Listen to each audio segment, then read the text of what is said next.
penggeledahan ternyata juga permohonan kami dikabulkan. Artinya dinyatakan tidak sah. Assalamualaikum warahmatullahi wabarakatuh. Salam orasi kritis. Saudara-saudara sebangsa dan setanah air, Hakim Pengadilan Negeri Jakarta Selatan baru saja membuat putusan yang langsung mengundang perhatian publik. Penangkapan, penahanan, dan penggeledahan terhadap Roy Suryo dinyatakan tidak sah dalam putusan pra-peradilan. Seketika media sosial dipenuhi berbagai kesimpulan. Ada yang menyebut ini kemenangan telak Roy Suryo, ada pula yang menilai ini menjadi tamparan bagi proses penegakan hukum. Namun, benarkah sesederhana itu? Di tengah putusan tersebut, kuasa hukum Roy Suryo, Abdul Ghafur Sangaji, menyampaikan pernyataan yang jauh lebih berani. Ia menyebut putusan ini bukan sekedar kemenangan kliennya, melainkan kemenangan penegakan hukum. Bahkan ia juga melontarkan pandangan bahwa tindakan penangkapan dan penahanan dilakukan bukan semata karena dasar hukum yang kuat, melainkan karena adanya tekanan dari pihak tertentu. Pernyataan tersebut tentu memunculkan pertanyaan besar. Apakah putusan hakim memang mengarah pada kesimpulan seperti itu? Ataukah itu merupakan cara kuasa hukum membangun narasi atas kemenangan prosedural yang mereka peroleh? Sebelum kita mengulasnya lebih dalam, saya ajak Anda menyimak terlebih dahulu cuplikan singkat pernyataan Abdul Ghafur Sangaji setelah putusan Prapit dibacakan. Dengarkan baik-baik setiap kalimatnya, karena di sanalah kita akan membedah apa yang benar-benar diputus hakim, mana yang merupakan fakta hukum, dan mana yang merupakan argumentasi serta sudut pandang dari pihak kuasa hukum. Silakan menyaksikan. Penangkapan, penahanan, dan penggeledahan ternyata juga permohonan kami dikabulkan. Artinya dinyatakan tidak sah. Putusan pra-peradilan hari ini telah menjawab harapan publik bahwa penegakan hukum dalam perkara kasus ijazah palsu mantan Presiden Joko Widodo, dan sekaligus menjawab kebohongan yang selama ini diglorifikasikan oleh pihak sebelah, oleh kubu sebelah, bahwa ternyata adalah perintah penangkapan, penahanan, penggeledahan itu tidak sah secara hukum sehingga patut untuk dinyatakan batal demi hukum. Itu poin yang pertama.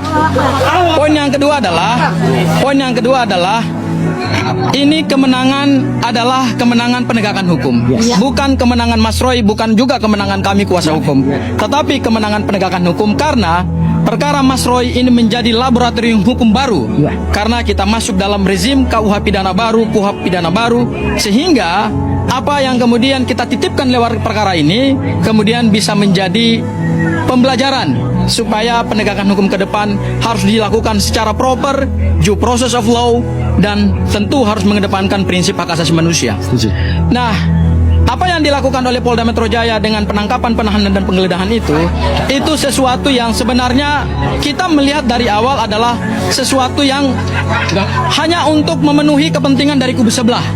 Karena jauh sebelum penangkapan, penahanan itu dilakukan, ada satu organisasi advokat, kita sebut saja Pradi Bersatu, yang sudah menekan Polda Metro Jaya sehingga harus dilakukan penangkapan dan penahanan, dan penangkapan dan penahanan itu justru oleh Polda Metro Jaya tidak dilakukan dengan dasar yuridis yang kuat, argumentasi hukum yang kuat, tetapi hanya karena adanya tekanan politik, adanya pressure dari kelompok-kelompok yang tidak berkepentingan dengan penegakan hukum ini, tetapi kemudian itu diakomodir. Ini sesuatu yang sangat kita sayangkan. Dan hari ini telah ditunjukkan kepada publik Indonesia bahwa dua lembaga penegak hukum, yaitu Kejaksaan Agung Republik Indonesia melalui Kejaksaan Tinggi DKI Jakarta dan Kejaksaan Negeri Jakarta Selatan, tidak melakukan penahanan. Dan hari ini yang kedua adalah Pengadilan Negeri Jakarta Selatan untuk pokok perkara pra-peradilan, penangkapan, penahanan, dan penggeledahan ternyata juga permohonan kami dikabulkan. Artinya dinyatakan tidak sah. Yang ketiga adalah hari Jumat tanggal 10 Juli 2026 kami sudah akan memulai lagi pra-peradilan yang baru untuk menguji pasal 32 Undang-Undang ITE yang menurut kami itu adalah pasal penyeludupan, pasal entertain yang tidak diperkuat dengan bukti-bukti permulaan yang cukup, sehingga nanti kita buktikan dalam pra-peradilan apakah dasar penetapan tersangka menggunakan pasal 32 Undang-Undang ITE diperkuat dengan bukti atau tidak, atau jangan-jangan hanya sekedar pasal entertain karena pelapornya adalah Pak Joko Widodo untuk pasal 32 dan pasal 35.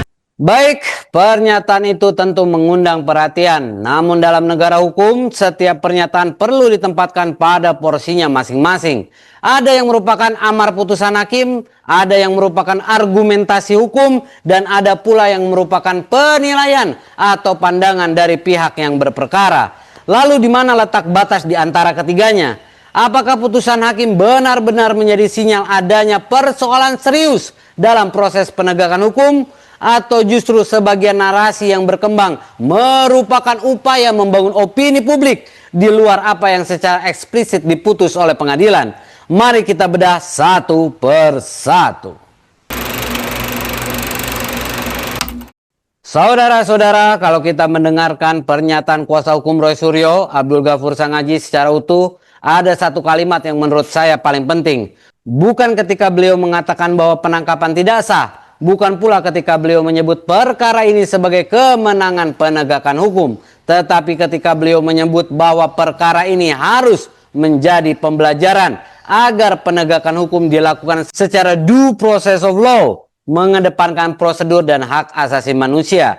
Mengapa kalimat itu menjadi sangat penting? Karena disinilah sebenarnya inti dari seluruh putusan pra-peradilan ini. Banyak orang langsung bereaksi ketika mendengar hakim menyatakan penangkapan, penahanan, dan penggeledahan terhadap Roy Suryo tidak sah. Di media sosial bermunculan berbagai kesimpulan. Ada yang mengatakan Roy Suryo menang telak, ada yang menyebut aparat dipermalukan, bahkan ada yang menganggap perkara ini otomatis selesai.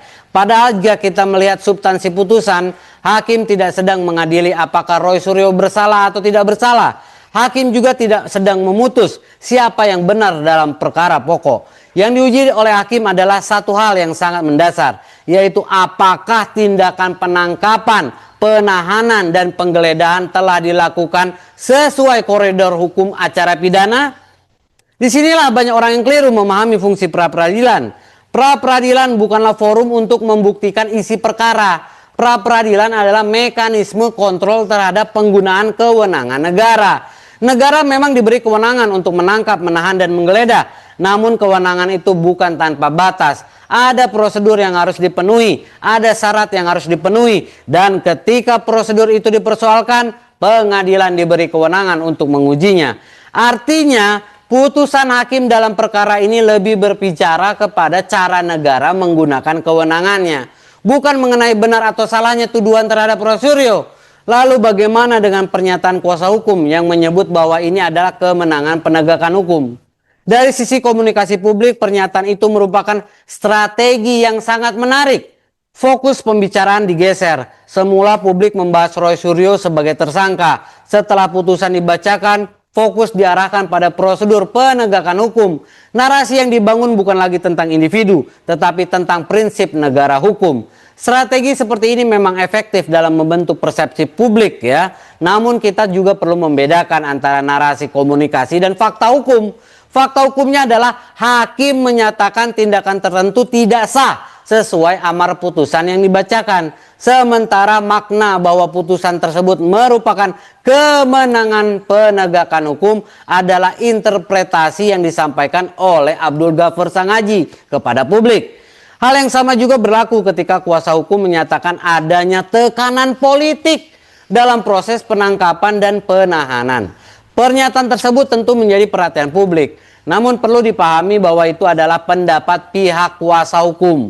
Putusan yang menyatakan suatu tindakan tidak sah tidak semerta-merta membuktikan bahwa tindakan tersebut dilakukan karena tekanan politik. Dua hal itu berada pada ranah yang berbeda. Yang satu adalah amar putusan pengadilan, sedangkan yang lain adalah argumentasi yang disampaikan kepada publik. Justru disinilah kedewasaan kita dalam memahami proses hukum diuji.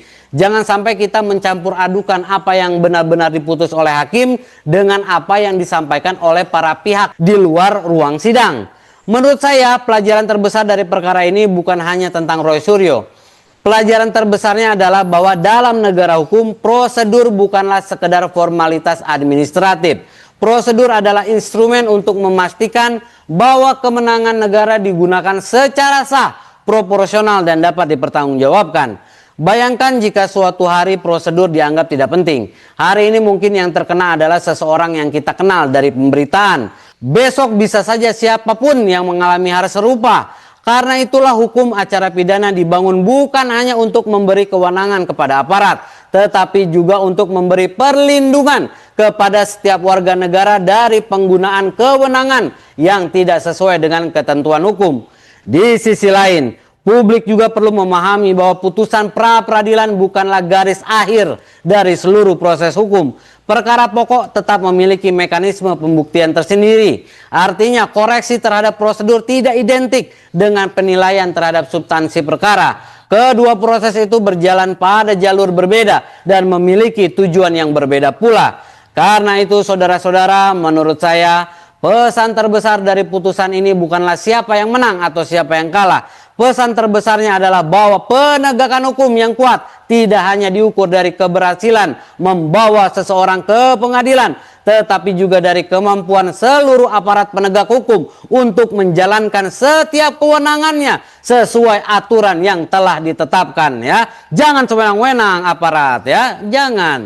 Disitulah letak kepercayaan publik dibangun, dan disitulah pula negara hukum diuji. Bukan ketika menghadapi perkara yang mudah, tetapi ketika setiap tindakan negara harus tetap tunduk pada hukum yang berlaku. Saudara-saudara sebangsa dan setanah air, pada akhirnya putusan pra-peradilan ini mungkin akan terus diperdebatkan dari berbagai sudut pandang.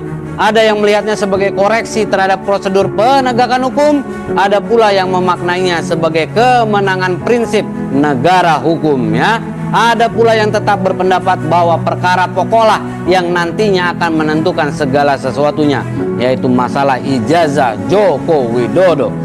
Namun satu hal yang tidak boleh kita abaikan adalah pesan bahwa setiap kewenangan negara harus dijalankan dalam koridor hukum. Sebab ketika prosedur diabaikan, yang dipertaruhkan bukan hanya nasib satu orang, melainkan juga kepercayaan masyarakat terhadap sistem peradilan itu sendiri. Perlu diingat pula, putusan ini bukanlah akhir dari seluruh proses hukum. Perkara pokok masih memiliki ruang pembuktian yang akan berjalan sesuai mekanisme yang berlaku. Karena itu publik perlu membedakan antara putusan mengenai sah atau tidaknya tindakan prosedural dengan pembuktian mengenai substansi perkara. Lalu apakah putusan ini benar-benar akan menjadi titik balik bagi praktik penegakan hukum di Indonesia? Ataukah ia hanya akan menjadi satu putusan yang segera terlupakan ketika perhatian publik beralih ke isu berikutnya, yaitu ijazah Joko Widodo asli atau palsu? Waktu yang akan menjawabnya. Yang jelas perkara Roy Suryo telah membuka kembali diskusi penting tentang bagaimana hukum seharusnya ditegakkan. Bukan hanya mengejar hasil, tetapi juga memastikan bahwa setiap langkah menuju hasil tersebut ditempuh melalui prosedur yang sah, adil, dan menghormati hak-hak setiap warga negara. Saya ingin mendengar pendapat Anda. Apakah putusan pra-peradilan ini merupakan penguatan prinsip due process of law, ataukah menurut Anda masih ada sisi lain yang perlu dikritisi? Tuliskan pendapat Anda di kolom komentar. Saya pamit, tetap kritis, tetap waras. Sampai jumpa di orasi berikutnya.